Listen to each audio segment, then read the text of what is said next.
საქართველოს თურქეთის საზღვარზე 4 კილომეტრის სიგრძის სარკინიგზო გვირაბის მშენებლობა რამდენიმე კვირაში დაიწყება. გვირაბი, რომლის მშენებლობისთვისაც 42 მილიონი დოლარის ინვესტიცია განხორციელდა, საქართველოს თურქეთის დამაკავშირებელი სარკინიგზო მონაკვეთია და მისი დასრულების შემდეგ გადაზიდვები უფრო მოსახერხებელი და ეფექტური გახდება. სარკინიგზო ხაზის სამშენებლო სამუშაოებზე 4000 ადამიანი დასაქმდება, მხოლოდ ახალქალაქის სარკინიგზო სადგურის დასრულების შემდეგ კი სტაბილურ სამუშაოს 1600 ადამიანი მიიღებს. ბაქო თბილისი ყარსის სარკინიგზო პროექტის შესახებ აზერბაიჯანის დედაქალაქში სამხრივი შეხვედრა გაიმართა.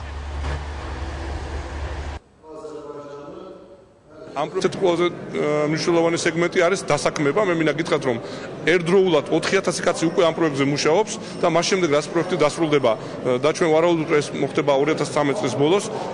ახალქალაქის სადგურზე, რომელიც წყობაში შევა, იმუშავებს საშტატო გარიგით 1600 ადამიანი. ვარაუდობთ, რომ 5-დან 15 მილიონ ტონამდე ტვირთს გავატარებთ ამ რკინიგზაზე და ეს ტვირთი აზიიდან და ჩინეთიდან მოხვდება ჩვენის გავლით ევროპაში.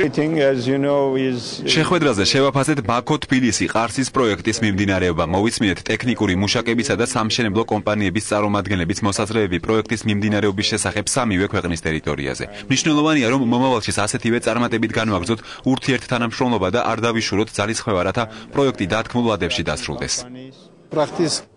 სამუშაოები გეგმის მიხედვით მიმდინარეობს და მინდა მადლობა გადავუხადოს სამივე ქვეყნის მეთაურს, რათა გამოხატეს პოლიტიკური ნება, რაც ხელს უწყობს პროექტის წარმატებით მიმდინარეობას. ვარაუდობთ, რომ ძირითადი სამუშაოების განხორციელება მოხდება მიმდინარე წელს და რკინიგზა ექსპლუატაციაში 2014 წლიდან შევა. შევთანხმდით, რომ სამუშაოების ეფექტურად წარმართვისთვის შეხვედრები 2 თვეში ერთხელ უშუალოდ ობიექტზე გაიმართება, რაც სამუშაო ჯგუფებს შესაძლებლობას მისცემს ადგილზე უკეთ გაეცნონ ვითარებას.